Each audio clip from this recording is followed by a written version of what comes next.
नमस्कार दोस्तों, आज रीट एसएसटी की क्लास लेकर आए हैं टॉप 20 की, यानी ऐसे प्रश्न जो टॉप 20 में आने वाले, यानी एग्जाम में आपके आने वाले प्रश्न सीधे एग्जाम में पूछे जाएंगे। वो प्रश्न लेकर हम आए हैं आपकी क्लास में बहुत ही शानदार तरीके से। जिन लाइन टू लाइन प्रश्न बनेंगे तो इन प्रश्नों को देखिए आप और पढ़िए, याद करेंगे, रट लीजिए इन प्रश्नों को, इनसे बाहर कुछ नहीं आएगा आपके एग्जाम में। देखिए आप पहला प्रश्न देखिए आप, चंद्रगुप्त मौर्य 322 ईसा पूर्व में नंद वंश के शासक घनानंद को हराकर क्या बने? मगध के सम्राट बने। तो आपका प्रश्न बनता है कि मगध के सम्राट कौन बने और कब बने, इस तरीके से प्रश्न बनता है। तो चंद्रगुप्त मौर्य मगध के सम्राट कब बने? अगर सन पूछे आपको तो 322 ईसा पूर्व यानी ईसा मसीह के जन्म से पहले। किस शासक को हराया? तो घनानंद को हराया। कहाँ के सम्राट बने? तो मगध के सम्राट बने। यानी एक प्रश्न के अंदर आपके 3-3 प्रश्न क्लियर हो रहे हैं। उसके बाद चंद्रगुप्त मौर्य के जो प्रधानमंत्री थे यानी इनके आचार्य थे, वो आचार्य चाणक्य थे। इनको कौटिल्य के नाम से जाना जाता है और इनका एक और नाम था पंडित विष्णुगुप्त। तो आपको पूछे कि आचार्य चाणक्य का एक नाम कौन सा था? कौटिल्य बता सकते हो आप। कौटिल्य के अलावा अगर कौटिल्य नहीं हो ऑप्शन में तो आचार्य विष्णुगुप्त हो तो विष्णुगुप्त भी आप सही कर सकते हो। और एक और प्रश्न बनता है आपके कि अर्थशास्त्र की रचना किसने की थी? अर्थशास्त्र की रचना चाणक्य ने की थी या कौटिल्य ने अर्थशास्त्र की रचना की थी? तो इसमें भी 2-3 प्रश्न बनते हैं, यानी एक प्रश्न में 2 से 3 प्रश्न बन रहे हैं आपके। यानी टॉप 20 का मतलब ये 20 से ऊपर प्रश्न आप बनेंगे आपके इस एक छोटी सी क्लास में। अगला है, चंद्रगुप्त मौर्य ने सेल्यूकस को हराकर उसकी पुत्री हेलेना से विवाह किया। यानी सिकंदर जो हुआ था, सिकंदर महान जो कहा जाता है, सिकंदर महान का जो सेनापति था सेल्यूकस, इस सेल्यूकस को चंद्रगुप्त मौर्य ने हराया था। और हराने के बाद उसकी जो पुत्री थी, यानी उसकी पुत्री हुई थी हेलेना, इस हेलेना से चंद्रगुप्त मौर्य ने विवाह कर लिया था। ठीक है। उसके बाद सेल्यूकस ने अपने राजदूत को चंद्रगुप्त मौर्य के दरबार भेजा। तो सेल्यूकस जब युद्ध में चंद्रगुप्त मौर्य से हार गया था, उसके बाद उसने अपना राजदूत जो मेगस्थनीक नाम का राजदूत था उसको चंद्रगुप्त मौर्य के दरबार में भेजा था। ये उसके बाद मेगस्थनीक ने मौर्यकालीन शासन व्यवस्था पर इंडिका पुस्तक लिखी था। आपके एक प्रश्न बनता है कि इंडिका पुस्तक किसने लिखी? इंडिका पुस्तक जो लिखी है वो मेगस्थनीक ने लिखी है। यानी जो सेल्यूकस का राजदूत था और चंद्रगुप्त मौर्य के दरबार में राजदूत बन के आया था, जिसने इंडिका पुस्तक लिखी। या फिर इंडिका पुस्तक किसने लिखी? मेगस्थनीक ने। या फिर मेगस्थनीक ने कौन सी पुस्तक लिखी? इंडिका। ये आपके प्रश्न 2-3 तरह से बनता है। अगला है, चंद्रगुप्त मौर्य के जीवन का अंतिम काल में जैन धर्म ग्रहण कर लिया था। यानी चंद्रगुप्त मौर्य जो है उन्होंने अपने अंतिम समय में कौन सा धर्म ग्रहण किया था? तो वो जैन धर्म ग्रहण किया था। यानी उससे पहले उनका धर्म मान लो, उससे पहले वो हिंदू धर्म से संबंधित है, शिव को मानते थे, भगवान शिव को, लेकिन सूर्य और शिव को मानते, लेकिन उससे बाद में उन्होंने कौन सा धर्म? जैन धर्म। तो आपका प्रश्न बनता है कि ऐसा कौन सा मौर्य सम्राट था जिसने जैन धर्म अपने अंतिम समय में जैन धर्म ग्रहण किया था? तो वो आएगा चंद्रगुप्त मौर्य। चंद्रगुप्त मौर्य ने भद्रबाहु को श्रवण बेलगोला में अपना गुरु बनाया। चंद्रगुप्त मौर्य ने भद्रबाहु जो दिगंबर जैन के संत थे, यानी दिगंबर जैन के संत थे, उनसे जैन धर्म ग्रहण कर लिया था। और कहाँ पे?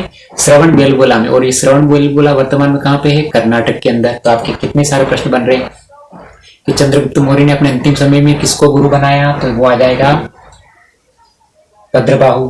भद्रबाहु को गुरु कहाँ पे बनाया? श्रवण बेलगोला यानी कर्नाटक में बनाया। कौन सा धर्म ग्रहण किया? तो ये जैन धर्म हो गया। उसके बाद चंद्रगुप्त मौर्य के पुत्र बिंदुसार। चंद्रगुप्त मौर्य है, इनका जो पुत्र था उसको बिंदुसार और बिंबिसार आपने पहले पढ़ा है। पिछली वाली जो क्लास पढ़ी थी हमने मगध साम्राज्य से संबंधित, इससे पहले महाजनपद काल में हमने पढ़ा था। बिंदुसार जो था वो हर्यक वंश का था और उसका पुत्र जो था वो अजातशत्रु था, वो था बिंबिसार और ये है बिंदुसार, दोनों में अंतर है। तो चंद्रगुप्त मौर्य का जो पुत्र था बिंदुसार, उसको अमित्रघात के नाम से जाना जाता था। प्रश्न बनता है आपके अमित्रघात के नाम से किस शासक को जाना जाता है? तो मौर्य सम्राट में चंद्रगुप्त मौर्य का जो पुत्र था बिंदुसार, उसको सम्राट अशोक के अभिलेख में उसका नाम क्या मिलता है? ये प्रश्न बहुत सी बार फर्स्ट ग्रेड और रीट में पूछा गया है कि सम्राट अशोक को बहुत सारे अभिलेखों में, यानी मौर्य सम्राट में सम्राट अशोक ही ऐसे शासक हुए हैं जिन्होंने अभिलेख के माध्यम से अपने विचार व्यक्त किए हैं। तो आपके प्रश्न है कि यह भी बनता है कि अभिलेख से माध्यम से अपने विचार व्यक्त करने वाले सम्राट कौन हुए हैं, किस वंश के हुए हैं? तो मौर्य शासक सम्राट अशोक हुए हैं। अशोक को अभिलेखों में देवना प्रियदर्शी या राजा एवं अशोक लिखा हुआ मिलता है अधिकतर। तो देवनाम प्रियदर्शी किसके बारे में मिलता है अभिलेखों में? तो ये आपके प्रश्न बनता है तो वो अशोक के बारे में। इस तरीके से अशोक 269 ईसा पूर्व में मौर्य सम्राट बना। तो अशोक जो है वो अपने पिता की, ऐसा माना जाता है कि अशोक और बिंबिसार के लगभग 100 पुत्र थे। 100 पुत्रों में बिंबिसार के जो 100 पुत्र थे उनमें अशोक और सुसीम नाम का भी पुत्र था, यानी बड़ा सुसीम था और अशोक छोटे थे, ऐसा माना जाता है। और कहीं कहीं ग्रंथों में कहा जाता है कि अशोक बड़ा था और सुसीम छोटा था। इन्होंने अपने 100 भाइयों की हत्या करके ये मौर्य सम्राट बने थे, शासक बने थे। अशोक का शिलालेख जो मिला है अशोक बेराट से मिला है, यानी जो राजस्थान है, राजस्थान की राजधानी जयपुर है, जयपुर के अंदर अशोक 269 ईसा पूर्व में मौर्य सम्राट बना। यानी ऐसा कहा जाता है कि अशोक अपने 100 भाइयों को मारकर, जिसमें सुशिन भी था, बिंदुसार के 100 पुत्र थे, उनको मारकर 100 भाइयों की हत्या करने के बाद मगध का सम्राट बना। कि अशोक का शिलालेख राजस्थान में कहां से मिला है? तो बेराट से यानी जयपुर से मिला है। प्रश्न किसी भी तरह से बन सकता है, आपको प्रश्न की शैली भाषा समझकर उसको उत्तर देना आना चाहिए। तो इसीलिए तो टॉप 20 यूं थोड़ी कहा गया, इसको रट लीजिए आप, इससे बाहर प्रश्न आपके एग्जाम में नहीं बनेंगे। अशोक के अधिकतर अभिलेख प्राकृत भाषा में, तो आपके प्रश्न बनता है कि अशोक के अभिलेख अधिकतर कौन सी भाषा में? तो प्राकृत भाषा है। लिपि अलग होती है और भाषा अलग होती है। भाषा बोलने की होती है और लिपि लिखने की होती है। लिपि का मतलब लिखना, भाषा का मतलब बोलना।